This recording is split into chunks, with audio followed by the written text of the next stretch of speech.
Pessoal, bom dia, boa tarde, boa noite. Meu nome é Fábio. Eu vim falar sobre a utilização do protótipos de análise de carregamento estrutural como método de aprendizagem nas disciplinas de estruturas nos cursos de engenharia civil. Vou começar falando sobre a importância das estruturas para o engenheiro civil. As estruturas são a base de todas as construções. Basicamente, elas são o esqueleto das construções, é o que suporta todas as cargas oriundas das construções, sejam elas de móveis, pessoas ou até da própria alvenaria. Hoje, atualmente, as disciplinas de estruturas são ministradas de forma teórica, utilizando quadro e projetor multimídia, o que dificulta um pouco a associação dos alunos com o conteúdo ministrado. Buscando eliminar essa dificuldade, esse projeto propõe o desenvolvimento de dois protótipos. O primeiro é um modelo estrutural, demonstrando os métodos construtivos e também demonstrando as reações de apoio nas fundações, causadas pelas cargas permanentes e variáveis da estrutura. O segundo protótipo demonstra as reações de apoio causadas em uma viga.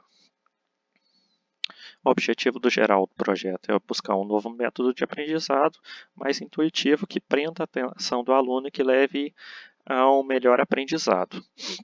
Os objetivos específicos são fazer uma pesquisa com os alunos, desenvolver protótipos através dos resultados dessa pesquisa. A pesquisa vai buscar verificar quais as maiores dificuldades de cada turma, apresentar esses protótipos em uma aula experimental e demonstrar que a utilização desses protótipos associando a teoria com a prática é vantajosa para a aprendizagem.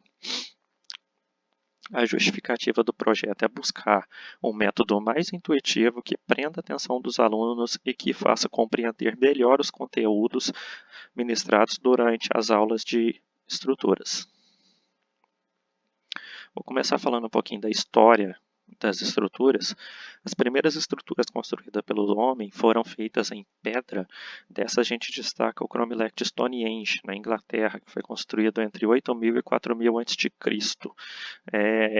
Como essas pedras eram muito volumosas, ficava impossível o transporte humano. Então acredita-se que nessa época já teria se descoberto a alavanca. E vale destacar também as pirâmides egípcias, quando os egípcios tinham a cultura de quando um indivíduo falecia, o espírito continuava no corpo, que necessitava de alguns cuidados. Então eles mumificavam, enrolando o corpo em faixas e óleos e guardavam nas pirâmides. Essas pirâmides foram construídas entre 3.500 e 2.000 a.C. Algumas estão de pé até hoje e eram feitas com tijolos de barro e palha secos ao ar livre. Vale salientar também o Império Romano. O Império Romano foi de grande contribuição para a engenharia civil. Entre 3.000 a.C. e 476 d.C. foram os primeiros a fazer as construções utilizando o concreto. Eles adicionavam pozzolana no cimento. Pozzolanas são cinzas vulcânicas, a fim de fazer um cimento menos poroso para ele poder trabalhar sobre a água. Eles conseguiram fazer estruturas até sobre a água. E foram os primeiros a utilizar aditivos, utilizavam sangue de animais como aditivo incorporador de ar. E outra contribuição do Império Romano é a construção em ábacos, que a gente pode ver no Panteão de Roma. E a grande contribuição também são as estradas romanas. Algumas permanecem até hoje e elas possuíam camada drenante de areia embaixo. Esse método construtivo é utilizado até hoje também.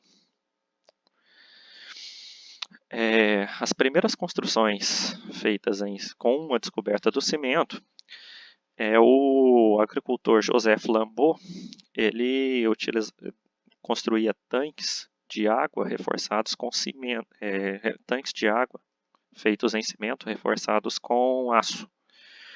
Aí ele teve a ideia de construir um barco de cimento também reforçado com aço para navegar nas águas da sua lavoura. E essa foi declarada a primeira estrutura de concreto armado do Brasil. Depois disso, Monnier ele estudou o comportamento dos dois materiais de forma empírica, o concreto e o aço. Estudou uma forma de integrar os dois juntos. E entre 1812 e 1824, ele criou a ponte de Monnier, que foi a primeira ponte de concreto armado construída no mundo. Buscando-se ter umas estruturas mais leves e um vão livre maior, começou-se a utilizar o aço na construção civil. Aí vieram as estruturas metálicas. Em 1957, em São Paulo, foi construído o edifício Estacionamento América. Ele tinha 15 andares e abrigava 400 veículos, e é o primeiro edifício construído em aço no Brasil. Quero ressaltar uma outra construção aqui, que é a Associação Brasileira de Metais. Ela tem o subsolo em concreto armado e 2 pavimentos em estrutura metálica. Todas as esquadrias são em alumínio e a fundação foi feita em estacas de aço. Ela foi construída em 1984 em São Paulo. Vou definir os elementos estruturais. Vamos começar com as vigas. As vigas são elementos arquitetônicos horizontais, são destinados a receber as cargas verticais da edificação. Elas são classificadas de acordo com a forma em que são construídas. Elas podem ser com apoio simples, em balanço, com apoio fixos ou contínuas, de múltiplos apoios. Isso a gente pode ver no protótipo 1 também. E os pilares, que são elementos verticais destinados a receber as cargas das vigas e distribuí-las para o resto da edificação.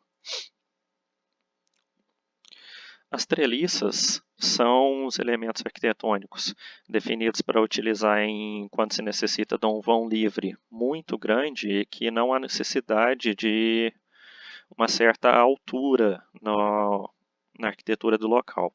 É muito comum utilizar as treliças em estruturas de telhado e galpões. E os arcos e cabos são estruturas especiais muito utilizadas em pontes. Essa aqui é a ponte Juscelino Kubitschek em Brasília. Os pórticos, que são elementos utilizados em estruturas de grande porte e prédios de múltiplos pavimentos, eles são caracterizados pela união das vigas com os pilares, que a gente também pode ver aqui no protótipo 1.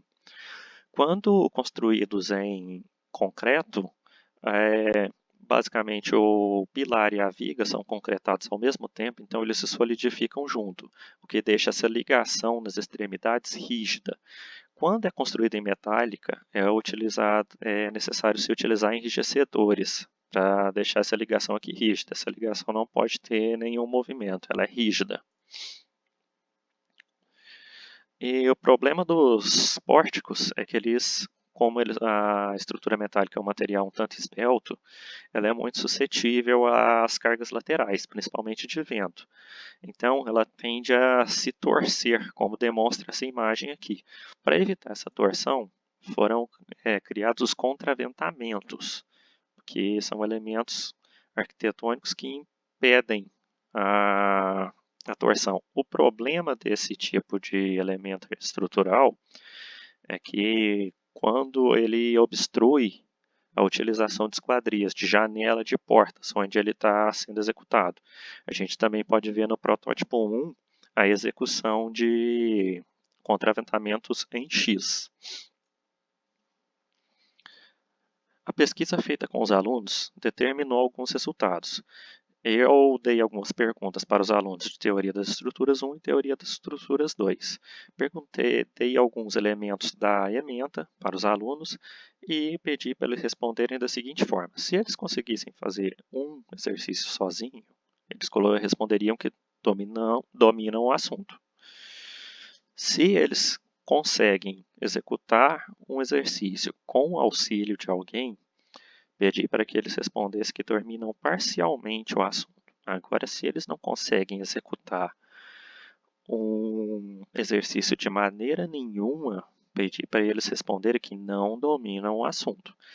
Tendo isso, a gente teve os resultados que as maiores dificuldades estão na determinação do grau de indeterminação, que são as reações de apoio, e na definição da distribuição das cargas permanentes e variáveis. Feito isso, eu desenvolvi o primeiro protótipo de modelo estrutural, que visa mostrar as reações de apoio nas fundações, métodos construtivos e distribuição de cargas permanentes e variáveis. As barras principais, as principais vigas e pilares foram feitas com um perfil L cantoneira de aba 5/8 de polegada com espessura de 1/16 de polegada.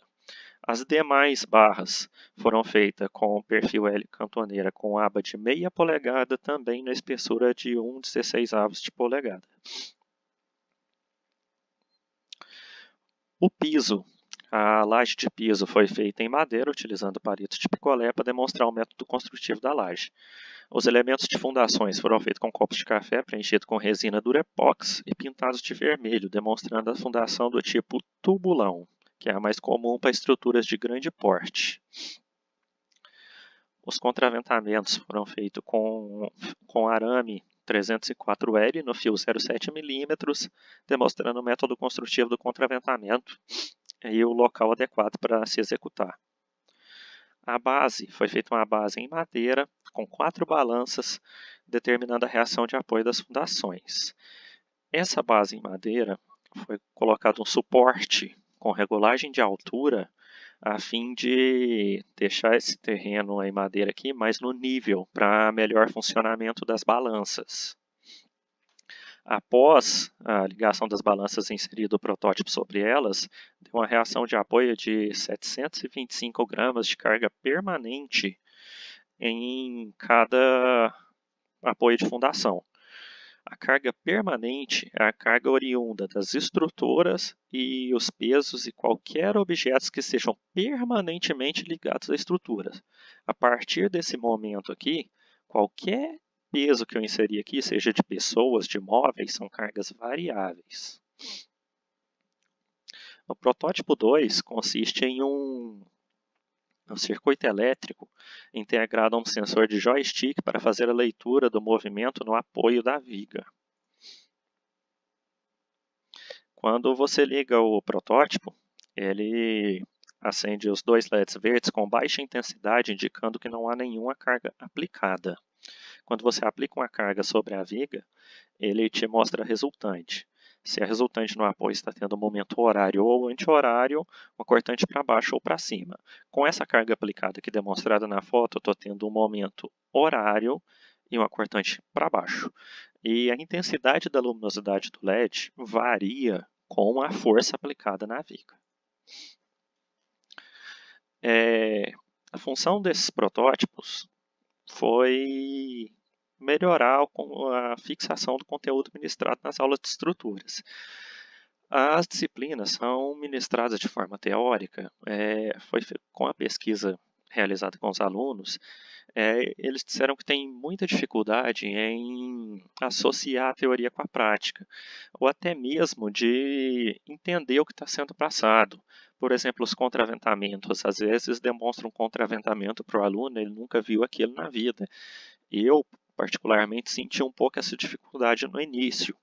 E a demonstração do visual facilita muito durante a ministração do conteúdo.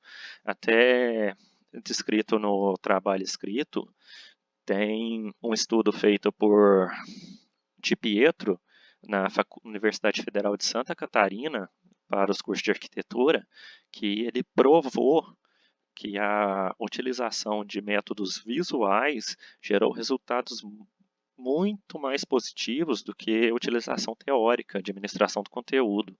Eu apresentei esse protótipo em uma aula de tecnologia das construções 1 para demonstrar para os alunos o que eles achavam se isso fosse aplicado quando eles tivessem feito as matérias de estruturas, eles já passaram por elas. E a resposta de todos os alunos foi positiva e unânime. Eles disseram que facilitava demais se eles tivessem o acompanhamento desse protótipo durante as aulas de estruturas. E no final eu coloquei algumas referências bibliográficas que eu utilizei durante o desenvolvimento dessa apresentação. No trabalho escrito, as referências estão bem mais completas. Agradeço a todos e tenham um bom dia, boa tarde e boa noite.